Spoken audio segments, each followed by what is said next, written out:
Hi everybody and welcome to another episode of FindlayTV. Today we have the amazing Laura Zimbal, who is our Frontline Sales Director. Welcome on the show. How are you doing? I'm wonderful. How are you this morning? I'm great. It's good to see you as always. Thank you, sir. All right, so just a few questions so our guests can get to know you a little bit better.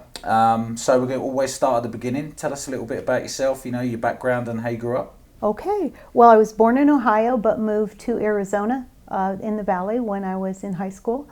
And that's where I met my wonderful husband. But anyway, so worked down there forever until 10 years ago and decided to move to Prescott because a lot of my family members were here, including my mother and father. And so I moved up here to spend more time with them and continue my career here in northern Arizona. Awesome. So obviously me not being from Arizona, living in the Valley, do you ever get used to the heat? Yes, you do. Somehow you get acclimated, like that boiling frog story. Right, okay, that so would yeah, be if me. you're just in it long enough and it warms up. Exactly. No, I think I just burst into flames. Okay. All right, so first question then. What was your first car? We always ask everyone, what was your first car? 63 Chevy 2. I wish I still had it.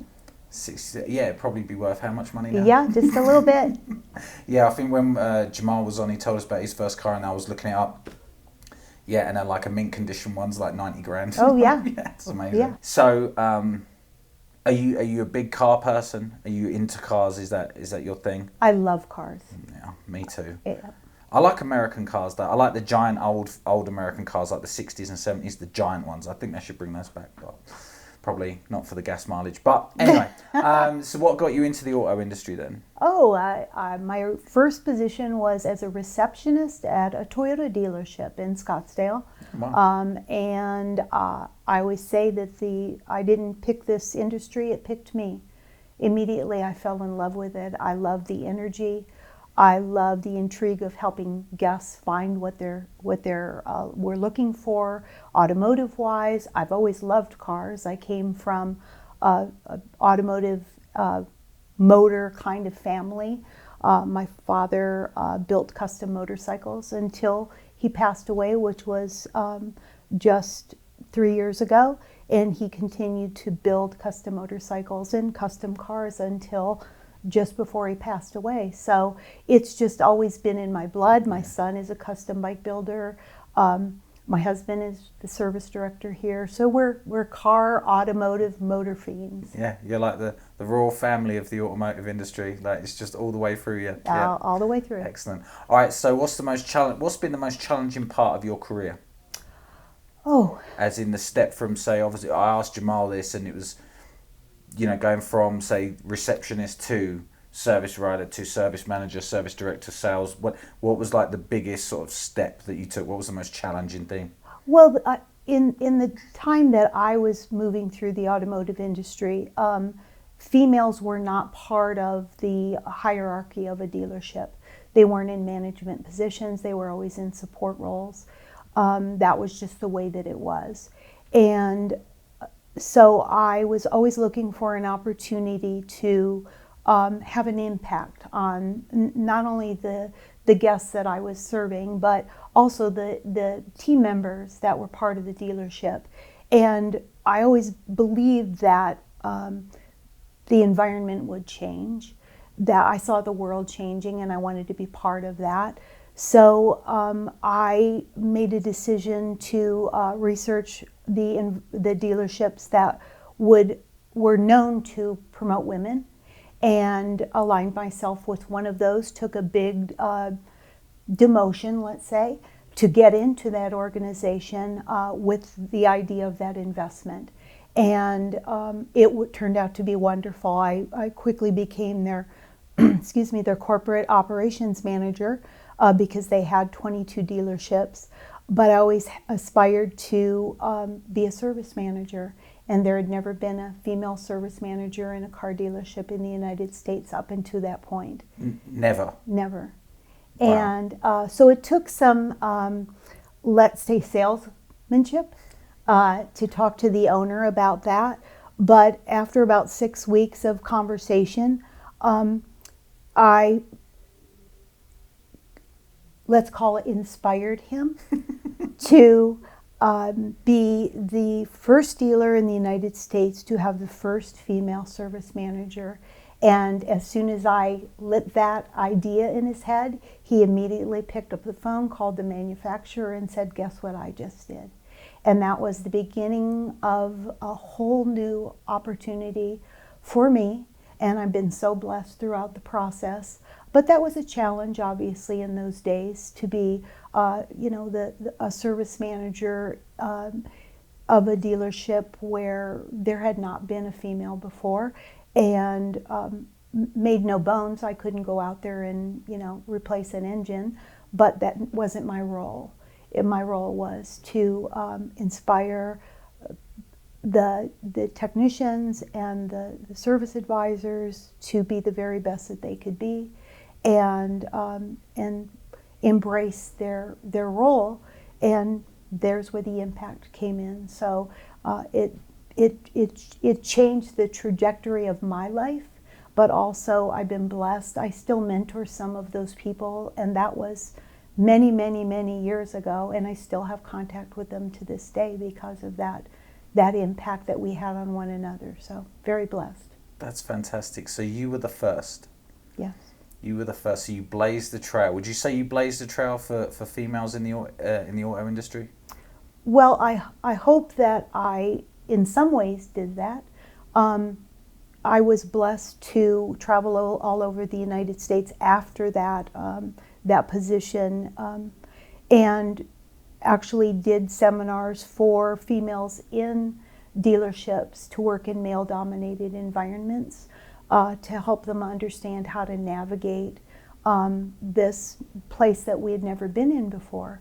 So it was a blessing that I had to be able to come in contact with amazing women that were just looking for an opportunity and maybe someone to believe in them, and perhaps have courage where they maybe didn't have anyone to mentor them. That I was blessed to have that opportunity, and they were encouragement to me. And so I think together we made a lot of impact. Yeah, that's amazing. Obviously I've known you for a little while now, but I never knew you were. I didn't know you were the first, and that's must be such a huge achievement. Because looking back on my family, my mum, she was in the fire service in England, and again, I think back then it wasn't a very female dominated sort of thing, but you must have come up against quite a few struggles in your career. So I mean, how much has it changed since when you first started, when you were the first female service manager? Right, I mean, did it change rapidly, or was it a very gradual change? And where are we today? Well, I guess it's all relative. It's never fast enough if you're the person that's in the middle of the, let's call, storm. Mm-hmm. But I always saw it as I always knew that if I chose to step forward, and I came from phenomenal parents who always encouraged me to be anything other than average. That was one of the things that they always said: never be average. And so I was blessed to have that level of encouragement, as maybe unconventional as that was in those days. But I moved forward in embracing that. I knew that the new saying is everything good is on the other side of hard. Mm. And I knew it wasn't going to be easy. You wouldn't, if I wanted to play safe, you certainly don't do something like that. But if you want to do something worthwhile, you know that there's an investment to be made. And it wasn't just my investment, it was my family's investment as well. Mm-hmm. My husband had to take the ribbing of his friends because he was a technician at that time. And here his wife became a service manager, which was not a popular thing for him. But he's a strong man, and that's partly why I can be a strong woman. But my children as well, they are in the industry, had been in the industry. So, it's an investment of not only the family, but most certainly for the dealer group that I was working for. They took their ribbon about it as well. And so, you can look at things as challenges, and I suppose they were, but I wouldn't be who I am right now, having blessed to be sitting across from you, working for this amazing organization, if I didn't brave those things and embrace them, and take the knocks where they came, and brush it off and pick it up, and surround myself with wonderful people, and that's what I've been blessed to do. It's amazing. It's such an amazing story, and the way you've handled it. You're just a very strong person, and you can see that working with you as well. You can just see that. But it's fantastic. It's really, really amazing. So, all right. So obviously working with Findlay, we know, obviously been here. I've been here a few years, and the organisation we know is extremely inclusive and extremely diverse. So is it night and day from when you first started to how it is today for females? Well, it's definitely night and day, but the Findlay organization in of itself is different than the automotive industry is outside of this campus. I've worked for many organizations, some very good organizations that I've been blessed to be associated with. I've never worked for an organization like this. That's what inspired me to come and even have a conversation with Mr. McCoy. I had always heard about the organization. I'd heard about him as a leader. I have always wanted to associate myself with the best of the best. And when you're afforded an opportunity to come and, number one, meet him and see that he's real, and that all the rumors are better than true, and then to be invited to become part of that organization, there are no words for someone like me who's walked through the career path that I have to be invited into this organization and to be able to have some level of impact on those around me, and they on me. I couldn't be more blessed than I feel right now.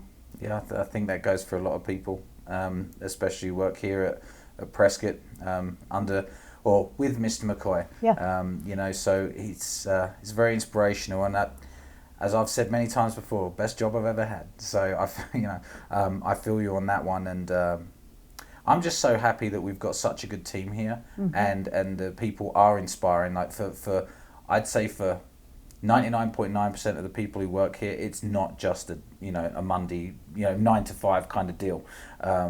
It is truly amazing, and especially with people like yourself, who have been through those challenges, who have seen the industry change. Mm-hmm. You've got all that experience, and you bring it to the table and help others with it. I think it's just that it's a fantastic environment to be in. So yeah, I completely agree with you on everything you've just said. So, all right. So finally, Laura, I'm going to ask you the one question we ask everyone. What is your why? Why do you do what you do?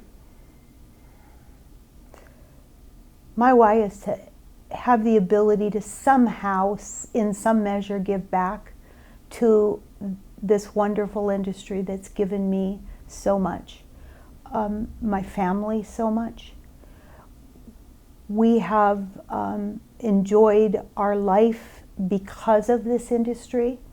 It's been so good to us, and in turn we've been good to it.